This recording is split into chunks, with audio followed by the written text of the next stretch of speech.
Can anxiety become an addiction? We are quick to call smoking an addiction, drinking addiction, and different other kind of addiction. Can anxiety become addiction? It sounds strange, right? Because addiction is usually tied to substances or habits and not emotions. But sit with me for a moment, because if you have lived with anxiety for years, this might explain why it feels impossible to break free. Hi, beautiful souls. You are welcome to Heal and Rise with Adline.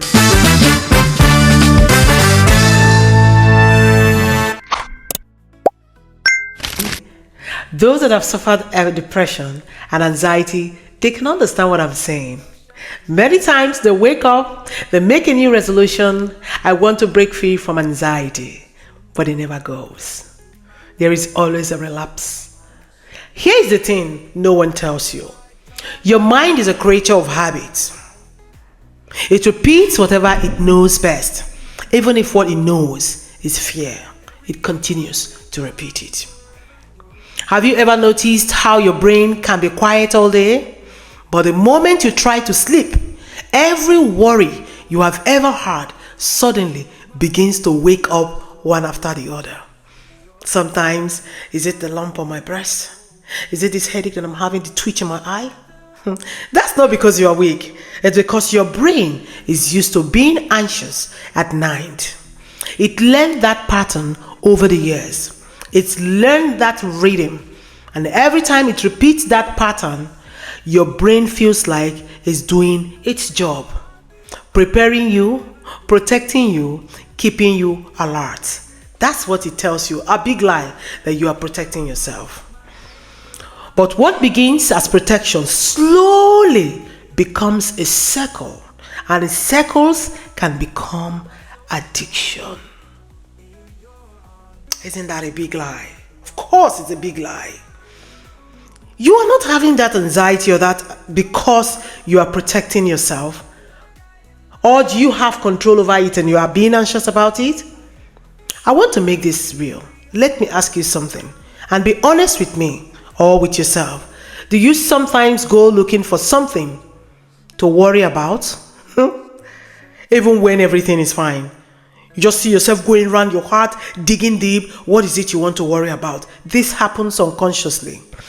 Do you replay conversations over and over again, imagining what people really meant? Imagining what was said to you, what it really means? Do you check your phone constantly? Not because you are expecting anything, but because your mind is trained to anticipate bad news. Maybe you go to Facebook, TikTok, you're looking for one bad news. Do you prepare for the worst before you allow yourself to hope for the best? Do you? That's anxiety acting like an addiction. Your brain has learned to depend on worry. And if no one has told you this before, let me be the first to tell you. I see you. I understand. And you are not alone.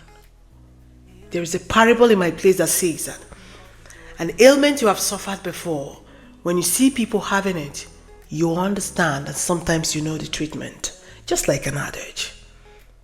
But let's talk about what anxiety does to your body, because it is so much more than just worrying. You might feel a tight chest when you become anxious, and as you're in the bed, you feel a tight chest, like you can't get a full breath in. Sometimes you notice you're having shortness of breath. You might wake up, you feel very tired because your mind ran a marathon while your body was just sleeping. You're sleeping, you're dreaming, you're busy in your brain. You might feel restless, like your thoughts are racing faster than you can think. You may feel a deep ache in your shoulders because your body holds tension the way others hold memories. And sometimes you feel a sense of doom even though nothing bad is happening. That's not dramatic. That's the nervous system stuck in fight or flight. It's exhausting, it's overwhelming, and it slowly chips away at your sense of peace. And the peace is gone. You are restless. You don't know what to do anymore. Pay attention. Sometimes you begin to hear your heart beat. Boom, boom, boom. Here is something harder to talk about, but deeply important. When anxiety becomes a constant part of your life, you start losing pieces of yourself. You stop recognizing your own confidence, your own voice, your own joy. You hesitate more, you fear more, you shrink more. And one day, you look at yourself and wonder, is this really me? When did I become so afraid?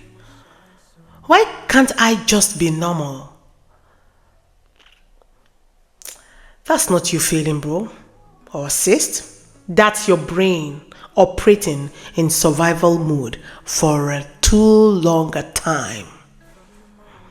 Your brain is used to this pattern. I'll call it a pattern, a circle of getting anxious, getting worried, looking for something to worry about, thinking you are protecting yourself, and you get worried, and the brain becomes attuned to that rhythm. But there is this part that gives me hope, and I hope it gives you hope too. If anxiety can become a habit, then peace can also become a habit. Calm can become a habit. Healing can become a habit. And that means you are not stuck. You are not broken. You are retrainable. You are renewable. You are restorable. So do not give up on yourself. Because the worst thing that can happen to you is when you conclude on giving up on yourself and say to yourself, life goes on. In that pattern, that's not a life go on. Let's talk about practical ways on how you can break this cycle. Number one, notice your anxiety without judging it. Say to yourself, I'm having an anxious thought, but I'm safe right now. This disrupts the cycle. Number two, slow breathing. Inhale for 4, hold for 4, inhale for 6. This signals to your brain you are safe. And number 3, ground yourself. Look around the room. Name what you see, hear, feel. Pull your brain out of the spiral. Number 4, journal your thoughts. Writing removes fear from your head and put it into your hands. Number 5, speak to someone safe. Connection is a medicine. Number 6, celebrate small wins. One calm moment is healing. One day of peace is process. When you have a small win, a small progress, be grateful to God. Be grateful to people around you. Celebrate it and be happy with it. Don't ever forget to name them. So, beautiful souls, anxiety may feel powerful, but it's not stronger than you. You have survived every anxious moment so far. You have lived through every fear. You have risen after every panic. You are not your anxiety. You are the one who can calm it. So the decision lies with you. And I am proud of you for being here, for listening, for trying, for healing. I am extremely proud of you. I want you to know that you are making progress. You are shifting. Now go to the comment section. There is something I want to know. What does anxiety feel like to you?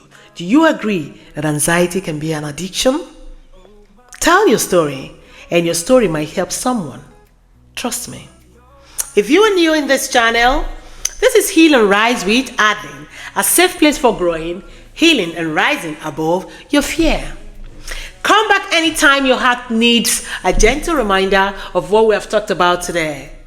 And if you would like to see more of my video, click the subscribe button and the notification bell just so that you don't miss any of my videos when I post them.